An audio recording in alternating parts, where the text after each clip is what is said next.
Hello everyone, welcome to CBSE CSIP। इस video series में हम 12th IP के लिए क्रैश कोर्स डिस्कस कर रहे हैं। ये क्रैश कोर्स टोटल 9 डेज़ का है, जिसमें से हम 8 डेज़ ऑलरेडी कवर कर चुके हैं। आज है डे नंबर 9 यानी कि लास्ट डे। चलिए देख लेते हैं इस लास्ट डे में हम क्या डिस्कस करेंगे। आज डे नंबर 9 में हम डिस्कस करने वाले हैं आपकी लास्ट यूनिट, जिसमें डिजिटल फुटप्रिंट हम देखेंगे। उसके बाद नेट एंड कम्युनिकेशन एटिकेट देखेंगे। देन इंटेलेक्चुअल प्रॉपर्टी राइट जो आपके सिलेबस में है उसको डिस्कस करेंगे। देन प्लेगरिज्म देखेंगे। उसके बाद लाइसेंसिंग एंड कॉपीराइट देखेंगे। Then free and open source software को डिस्कस करेंगे। उसके बाद साइबर क्राइम्स में ये सारे साइबर क्राइम्स देखेंगे जो आपके सिलेबस में है। उसके बाद साइबर लॉ को डिस्कस करेंगे। ई वेस्ट मैनेजमेंट के बारे में डिस्कस करेंगे। Awareness about health and concerns related to uses of technology को डिस्कस करेंगे। इसके बाद ये जो मोस्ट इम्पॉर्टेंट क्वेश्चंस और आंसर्स हैं जो लास्ट एग्जामिनेशंस में आए हुए हैं, ज़्यादातर चांसेस हैं कि सेम ही क्वेश्चंस थोड़ा सा उसको ट्विस्ट करके थोड़ा सा चेंजेस करके फिर वही क्वेश्चंस रिपीट होते हैं। तो वो क्वेश्चंस आपको इस PDF में मिल जाएंगे। ये PDF ई बुक के फॉर्म में अवेलेबल है, जो आप लिंक डिस्क्रिप्शन में जो लिंक दिए है वहाँ पर जाकर परचेज़ कर सकते हैं।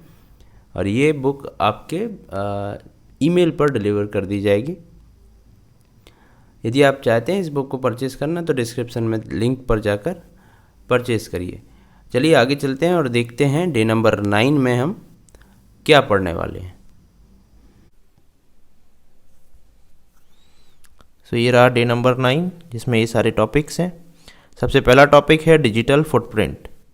What is digital footprint? Digital footprint is the impression you create on the internet through your online activity which includes browsing, interaction with others and publication of contents. Internet पर आप जो भी एक्टिविटी करते हैं उससे एक फुटप्रिंट, जैसे normal आप चलते हैं तो आपके फुटप्रिंट छूटते जाते हैं, ऐसे यदि आप कोई डिजिटल एक्टिविटी करते हैं आपके डिजिटल फुटप्रिंट्स पीछे छूटते जाते हैं। उससे पता चलता है आपने क्या क्या एक्टिविटी परफॉर्म की थी। इसको अदर वर्ड्स में हम बोलें तो it is the trail of data, intentional और unintentional, you leave behind while surfing the internet. तो इंटरनेट को जब आप सर्फ करते हैं इंटेंशनली आप खुद से भी या अनइंटेंशनली आपके ना चाहते हुए भी कुछ digital footprints, trail of data पीछे छूटता जाता है। उसी को हम डिजिटल फुटप्रिंट्स बोलते हैं। ये डिजिटल फुटप्रिंट पॉजिटिव भी हो सकते हैं, नेगेटिव भी हो सकते हैं। ये डिपेंड करता है उसके कंसिक्वेंस आपके ऊपर क्या पड़ने वाले हैं। यदि पॉजिटिव कंसिक्वेंस हो रहे हैं तो उसको पॉजिटिव फुटप्रिंट्स बोलेंगे। यदि नेगेटिव कंसिक्वेंसेस हो रहे हैं तो उसको नेगेटिव फुटप्रिंट्स भी बोलते हैं। अब ये कैसे क्रिएट होते हैं?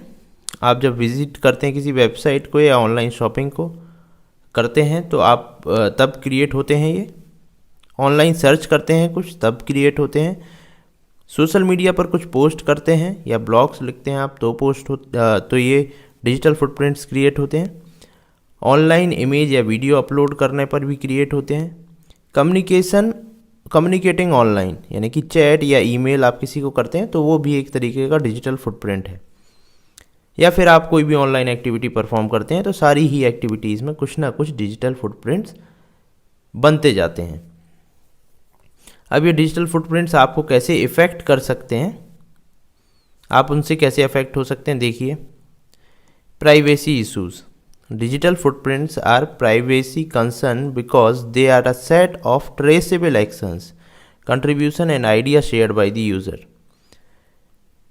ये प्राइवेसी कंसर्न्स कैसे हैं? क्योंकि आपसे रिलेटेड इन्फॉर्मेशन पीछे छूटती जा रही है तो आपको कोई ट्रेस कर सकता है, आपसे रिलेटेड डेटा फाइंड कर सकता है, या आप क्या विजिट कर रहे हैं, क्या सर्च करते हैं, इसलिए इनसे प्राइवेसी इश्यूज आते हैं।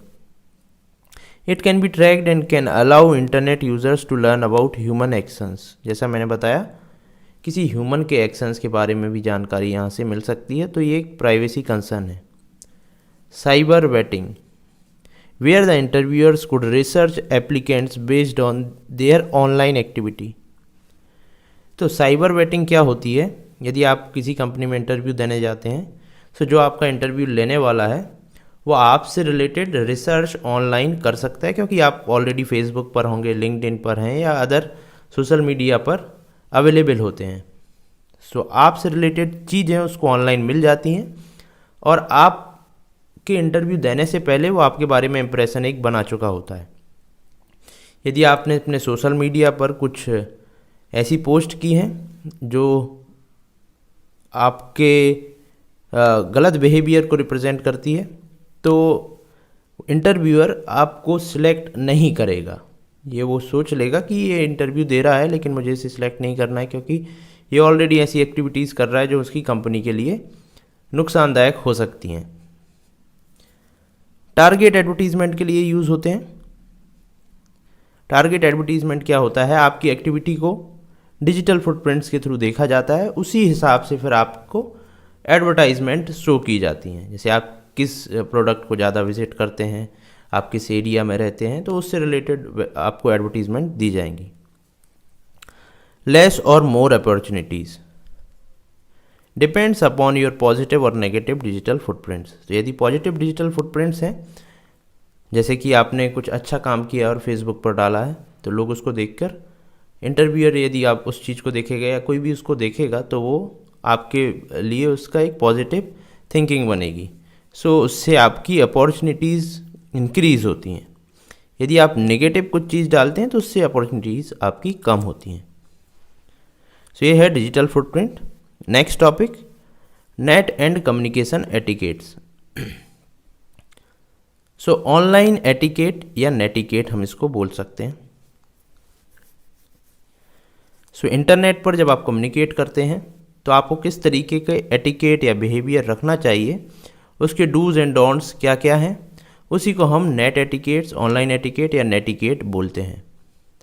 So online communication can be done through various means available online. Most popular online mediums are Snapchat, Instagram, WhatsApp, और भी कई सारे अवेलेबल है मीडियम जिससे आप ऑनलाइन कम्युनिकेशन कर सकते हो। तो आपको कौन कौन से रूल्स फॉलो करना चाहिए जब आप ऑनलाइन कम्युनिकेट करते हैं? बी रिस्पेक्टफुल, दूसरों से रिस्पेक्टफुली आपको बिहेवियर रखना चाहिए। Be aware of how your comments might be read, आप जो कमेंट कर रहे हैं उनको लोग किस तरीके से पढ़ेंगे, उसका क्या मीनिंग निकालेंगे, उसको ध्यान रखते हुए आपको आगे कुछ कमेंट्स करना चाहिए। Be careful with humour and sarcasm, तो आपको जो भी पोस्ट कर रहे हैं उसमें बहुत ही एहतियात बरतना चाहिए, क्योंकि आप जो पोस्ट कर रहे हैं वो पब्लिक को विजिबल होगा। यदि कुछ ऐसी चीज़ आप पोस्ट करते हैं जिससे आपका नेगेटिव इंप्रेशन जाता है, या कुछ इस तरीके की पोस्ट है जिससे आपकी छवि खराब होती है, तो आपको वो चीज़ नहीं करना चाहिए। Think about who can see what you have shared, तो आप जो शेयर कर रहे हैं आपको ध्यान रखना चाहिए उसको कौन कौन देख सकता है। Remember to check friends request and group invites before accepting them, आपको कई सारी इनवाइट्स आएंगी, फ्रेंड रिक्वेस्ट आएंगी, तो उसको आपको देख कर एक्सेप्ट करना है कि कौन सी इनवाइट एक्सेप्टेबल है या नहीं है। Take time to have a read of rules and conducts और कम्युनिटी स्टैंडर्ड, जैसे आप फेसबुक चला रहे हैं तो फेसबुक के रूल्स कंडक्ट्स आपको पता रहना चाहिए, उसकी क्या टर्म एंड कंडीशंस हैं। Be forgiving, do not take fight online, जब भी आप ऑनलाइन कुछ चीज़ करते हैं, लोगों से कम्युनिकेट करते हैं, तो आपको ध्यान रखना चाहिए कि आपको यदि कोई कुछ बोलता है ऑनलाइन तो आपको किसी से कुछ फाइट नहीं लेना चाहिए, आपको फॉरगिविंग नेचर वहाँ पर दिखाना चाहिए। लोगों को कुछ गलत आपके बारे में भी बोलता है तो आपको वहाँ पर फाइट ना लेते हुए उनको फॉरगिव कर देना चाहिए। ये सारे एटिकेट्स आपको फॉलो करना चाहिए। नेक्स्ट टॉपिक है इंटेलेक्चुअल प्रॉपर्टी राइट। सो इंटेलेक्चुअल प्रॉपर्टी राइट या आईपीआर, इसका कई बार फुल फॉर्म एग्जाम में पूछ लिया जाता है। आईपीआर का क्या फुल फॉर्म होता है? तो इसका फुल फॉर्म होता है intellectual property right are the rights given to the person over the creation of their mind. यदि आप अपना दिमाग का यूज़ करके कुछ चीज़ बना रहे हैं, यानी कि वो आपकी क्रिएशन है, तो उस पर आपका राइट होता है, उसी को हम इंटेलेक्चुअल प्रॉपर्टी राइट बोलते हैं। आपके इंटेलेक्ट से वो चीज़ बनी हुई है, आपके माइंड से बनी है, इसलिए आपका उस पर राइट है। It usually gives the creator an exclusive right over the use of his or her creation for a certain period of time. यदि आपने कुछ बनाया है, जैसे कोई वीडियो बनाई है, आपने कुछ म्यूज़िक बनाया है, तो आपका राइट है आप उसको किस तरीके से यूज़ करना चाहते हैं, आपका एक्सक्लूसिव उस पर राइट रहता है. Intellectual property rights can be claimed at national और रीजनल लेवल. सो आप अपने जो इंटेलेक्चुअल प्रॉपर्टी को है उसको रजिस्टर करा सकते हैं नेशनल या रीजनल लेवल पर, उसका कॉपीराइट करा सकते हैं. इंटेलेक्चुअल प्रॉपर्टी राइट में जैसे कोका कोला की रेसिपी है, नाइकी का लोगो है जो कुछ इस तरीके से होता है, कोई सॉफ्टवेयर है, वेबसाइट का कंटेंट है, ये सारी चीज़ें इंटेलेक्चुअल प्रॉपर्टी राइट के अंदर आती है. जिसने यदि वेबसाइट बनाई है तो उस वेबसाइट पर जो कंटेंट है उस पर वेबसाइट बनाने वाले का कॉपीराइट रहता है. इसके बाद नेक्स्ट टॉपिक है प्लेजरिज्म. यदि किसी के इंटेलेक्चुअल वर्क की कोई कॉपी कर लेता है, उसी को हम प्लेजरिज्म बोलते हैं. कॉपी करना किसको? इंटेलेक्चुअल वर्क को किसी के. So plagiarism is stealing someone else's intellectual work. जो इंटेलेक्चुअल वर्क है वो कोई आइडिया हो सकता है, लिटरेरी वर्क हो सकता है, एकेडमिक वर्क या कुछ और भी हो सकता है. Representing it as your own work without giving credit to the creator और without citing the source of information. यदि आप किसी चीज़ को चुरा लेते हैं, किसी के द्वारा बनाई हुई चीज़ को, तो वो प्लेजरिज्म में आता है. आप नहीं बताते हैं, क्रेडिट नहीं देते हैं क्रिएटर को, या फिर सोर्स ऑफ इंफॉर्मेशन नहीं बताते हैं कि आपने वो चीज़ कहाँ से ली है, तो ये प्लेजरिज्म के अंडर आता है. Plagiarism is an offence. ये एक ऑफेंस है because it involves copyright infringement. So intellectual जो प्रॉपर्टी राइट है, जिसने उसको बनाया है उसका उस पर कॉपीराइट होता है. कॉपीराइट ऑटोमेटिकली उसको मिल जाता है, तो उसका इन्फ्रिंजमेंट है and not giving the credit to the author, इसलिए इसको ऑफेंस बोला जाता है. Licensing and copyright. सो जो भी प्रोडक्ट कोई बनाता है वो किस लाइसेंस के अंदर वो रखना चाहता है वो डिसाइड कर सकता है कि ओपन सोर्स होगा या फिर प्राइवेट होगा. जैसे लिनक्स ऑपरेटिंग सिस्टम आपको पता होगा, एक ऑपरेटिंग सिस्टम है ओएस लिनक्स. माइक्रोसॉफ्ट का ऑफिस भी एक ऑपरेटिंग सिस्टम है, लेकिन जो लिनक्स है ये ओपन सोर्स है, और जो माइक्रोसॉफ्ट है वो प्राइवेट है. वो नहीं बताता कि कोडिंग क्या है, उसकी सोर्स कोड अवेलेबल नहीं है. लेकिन लिनक्स का सोर्स कोड अवेलेबल है, ऑल्सो इट इज़ फ्री, आपको फ्रीली अवेलेबल है online. So copyright is a legal term used. तो ये था लाइसेंसिंग, किस तरीके से आप रखना चाहते हैं. अब कॉपीराइट हम देखते हैं क्या है. So copyright is a legal term used to describe the rights that creators have over their literary and artistic work. So किसी ने यदि कुछ वर्क बनाया है, काम किया है, तो उस पर उसका कॉपीराइट होता है. कॉपीराइट एक लीगल टर्म है. Copyright protections are automatic. Once you create something it's yours. Automatic मिल जाता है, यदि आपने कुछ बनाया है तो उस पर आपका कॉपीराइट हो जाता है. Works covered by copyright ranges from book का कॉपीराइट हो सकता है, म्यूज़िक का, पेंटिंग का, स्कल्पचर का, फिल्म का, computer program, database, advertisements, maps and technical drawings, और भी कई सारी चीज़ें हैं जिनके कॉपीराइट्स हो सकते हैं. Typically the public law duration for a copyright is 50 to 100 years after the creators die, depending upon the jurisdiction. जैसे आपने जिस कंट्री में रजिस्टर कराया कॉपीराइट, तो वो डिपेंड करता है कि आप किस कंट्री में हैं, किस जुरिडिक्शन में है, तो उस पर डिपेंड करेगा कि इसकी ड्यूरेशन क्या होगी. जनरली 50 to 100 ईयर्स तक होती है. जो क्रिएटर है उसके मरने के बाद भी 50 to 100 ईयर्स. इसके कई सारे एग्जाम्पल्स हैं, जैसे हम ये डिस्कस कर चुके हैं. ये सारी चीज़ें कॉपीराइट के अंदर आ सकती हैं. Free and open source software. Free and open source software is a software that can be classified as both free software and open source software. Free भी होंगे और ओपन सोर्स भी होंगे। फ्री का मतलब क्या है? फ्री का मतलब होता है फ्रीडम। यहाँ पर फ्री का मतलब होता है फ्रीडम। फ्रीडम का मतलब आप उसको कैसे यूज़ करना चाहते हैं आपके ऊपर है। आप उसको आगे रीडिस्ट्रीब्यूट करना चाहते हैं उसमें चेंजेस करके, आप पर डिपेंड करता है। ऐसी कई फ्रीडम्स यहाँ पर दी जाती हैं। तो ये फ्री का मतलब फ्रीडम से है, कॉस्ट वाला फ्री नहीं है। और ओपन सोर्स का मतलब इसका सोर्स कोड वो कैसे बना है वो भी अवेलेबल रहता है।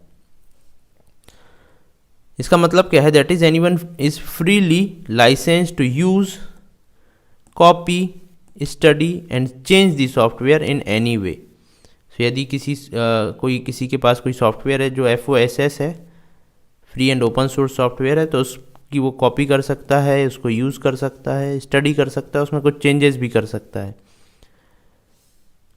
And the source code is openly shared. Source code भी ओपनली शेयर्ड होता है। So that the people are encourage to voluntarily improve the design of the software. So FOSS software में सोर्स कोड ऑनलाइन फ्रीली दे दिया जाता है ताकि लोग उसको देखें और उसमें कुछ इम्प्रूवमेंट करना है तो वो भी करें। FOSS is also called FLOSS, free libre and open source software, या free libre and open source software. Libre का एक स्पेनिश वर्ड है और ये वाला लिबरे पुर्तगीज वर्ड है, ये वाले दोनों। जिसको आप FOSS बोले या FLOSS, दोनों सेम चीज़ है। फ्री सॉफ्टवेयर क्या है? Free software is a matter of liberty not price. जैसे मैंने बताया फ्रीडम से यहाँ इसका रिलेशन है, फ्री का, प्राइस से नहीं है इसका मतलब। It provides 4 freedoms: run, study, how the program works, redistribute copies, release improvements to the public. ये 4 चीज़ें हैं, 1, 2, 3 और 4। ये 4 फ्रीडम प्रोवाइड करते हैं जो सॉफ्टवेयर, उनको फ्री सॉफ्टवेयर बोलते हैं। और जिसका सोर्स कोड ऑनलाइन अवेलेबल होगा, फ्रीली अवेलेबल होगा, उसको ओपन सोर्स सॉफ्टवेयर बोलेंगे। तो जो सॉफ्टवेयर फ्री और ओपन सोर्स होते हैं उसको free and open source software बोलते हैं। नेक्स्ट टॉपिक है साइबर क्राइम। साइबर का मतलब होता है इंटरनेट के थ्रू। तो जो भी क्राइम इंटरनेट के थ्रू होता है उसको साइबर क्राइम बोलते हैं। साइबर क्राइम और computer oriented crime is a crime that involves computer and a network. The computer may have been used as the commission of crime or it may be the target। मतलब आप उस computer से कुछ crime कर सकते हैं या वो कंप्यूटर एक टारगेट के जैसे भी यूज़ हो सकता है। साइबर क्राइम में थ्रेटन अ पर्सन, कंपनी और nation security and financial health. तो साइबर क्राइम का बहुत बड़ा स्कोप है जहाँ से वो जो उसके अंदर आ सकता है, जैसे नेशन सिक्योरिटी, फाइनेंशियल हेल्थ, किसी पर्सन को या कंपनी को थ्रेटन करना, ये सब साइबर क्राइम के अंदर आ सकता है। अब कुछ साइबर क्राइम्स है जो आपके सिलेबस में है जो आपको पढ़ना है, जैसा है पहला है फिशिंग, दूसरा है हैकिंग, इसके बाद साइबर बुलिंग। ये 3 चीज़ें आपके सिलेबस में हैं तो इनको डिस्कस कर लेते हैं। फिशिंग क्या कहलाता है?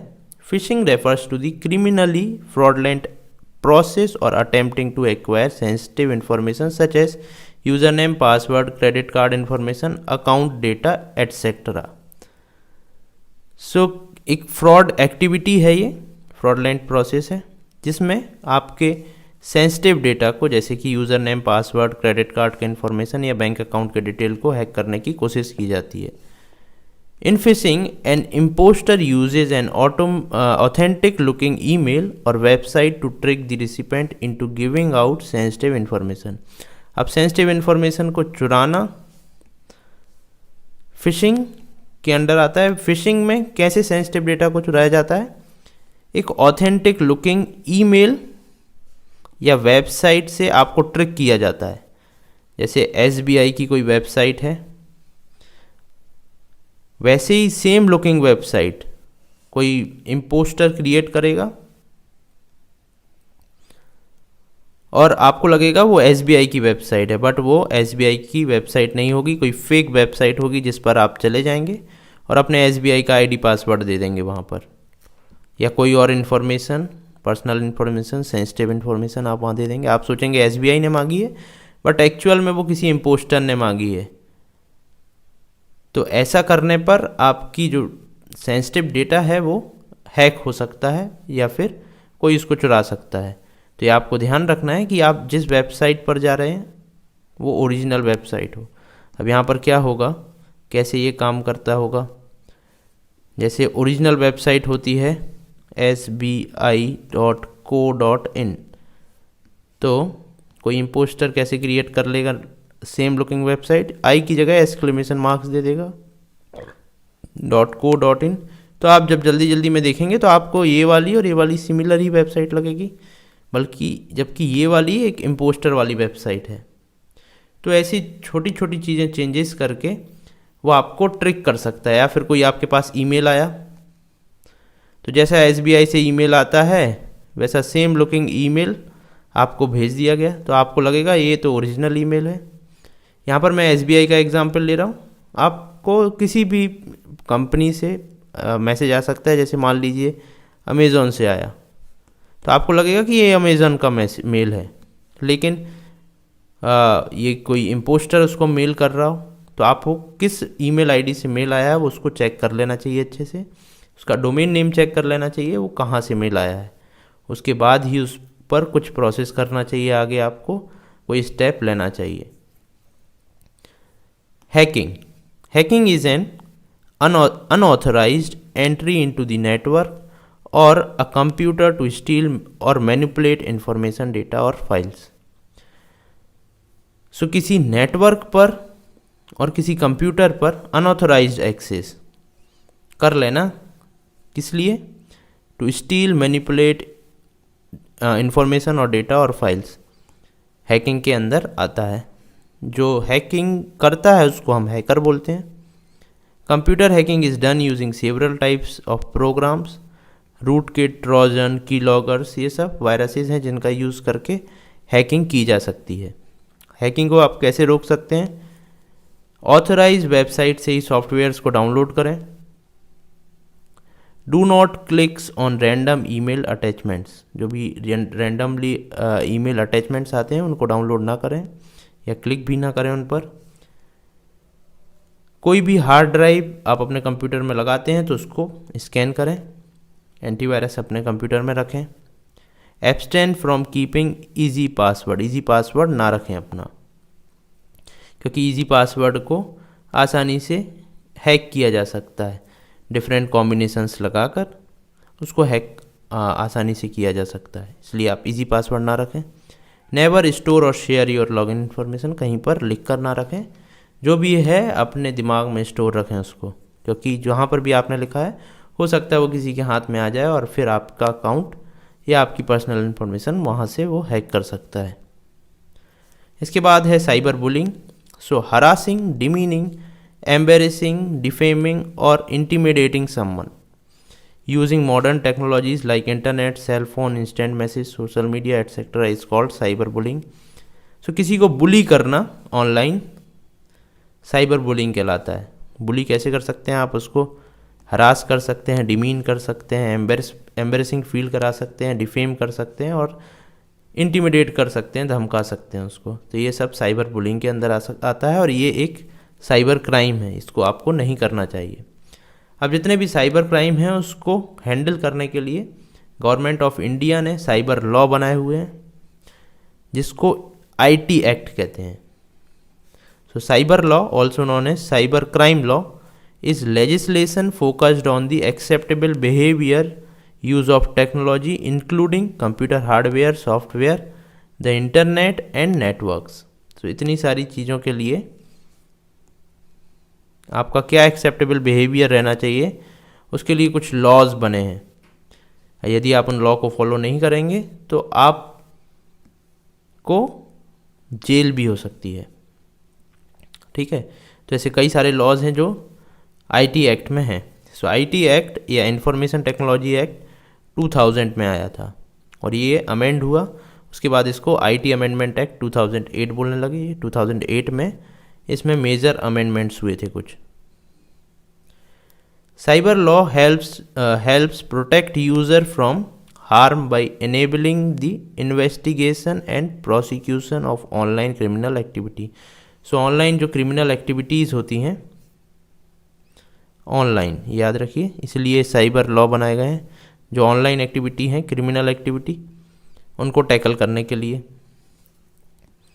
It applies to the action of individual पर अप्लाई होता है, ग्रुप पर अप्लाई होता है, पब्लिक या गवर्नमेंट या प्राइवेट ऑर्गेनाइजेशंस पर भी ये अप्लाई होते हैं।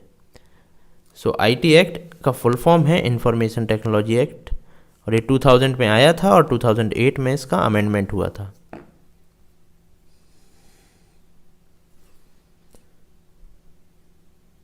इसके बाद आता है e waste, hazards and management. So e waste जो इलेक्ट्रॉनिक वेस्ट है, जैसे आपका कंप्यूटर ख़राब हो गया, मोबाइल ख़राब हो गया, ये सब ई वेस्ट में आते हैं। ये हजार्ड्स हैं, ये क्या क्या प्रॉब्लम हो सकती है इनसे, इनका मैनेजमेंट कैसे किया जा सकता है, देखते हैं हम इसको।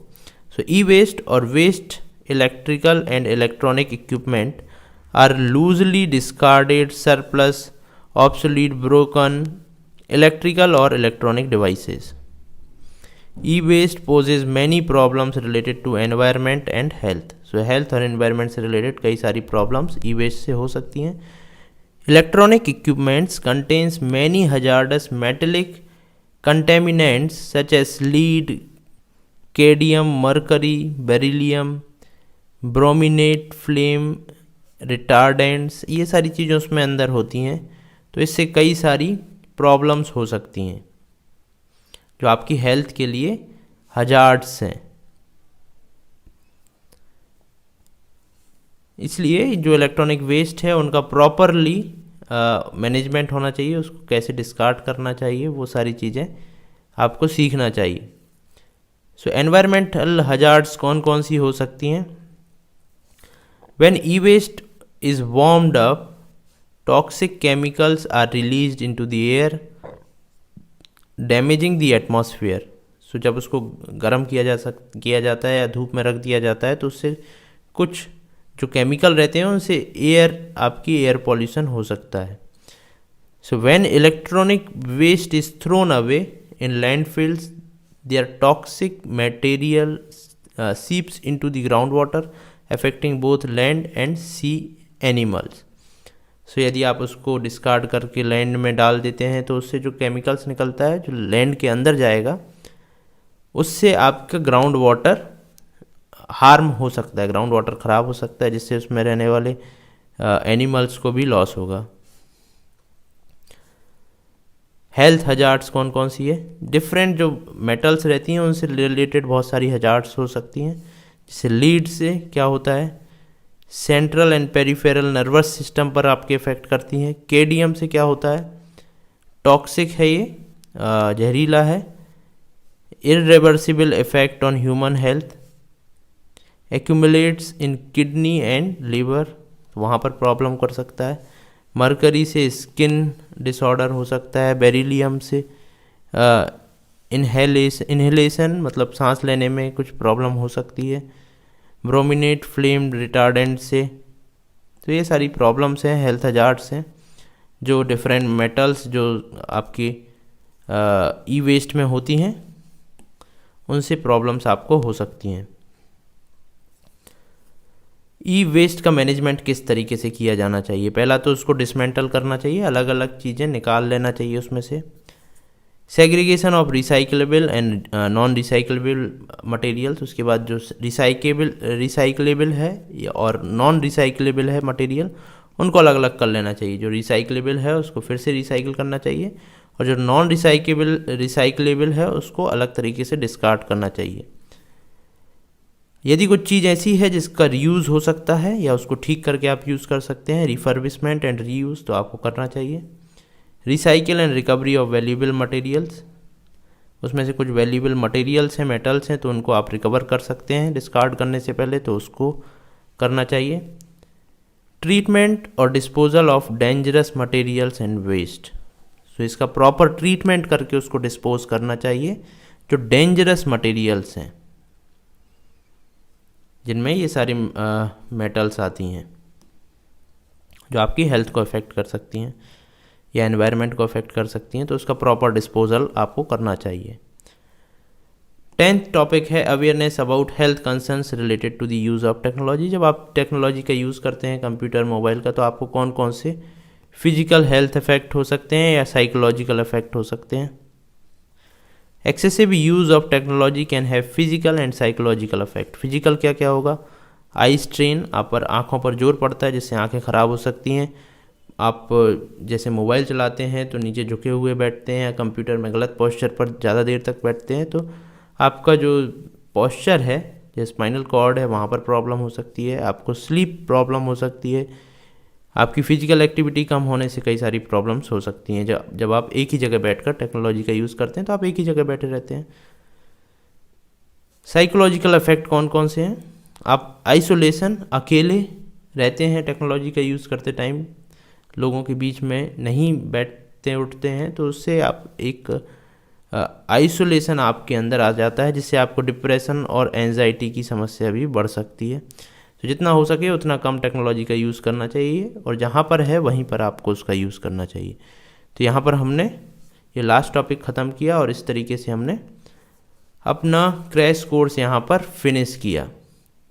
यहाँ पर क्रैश कोर्स हमारा एंड होता है।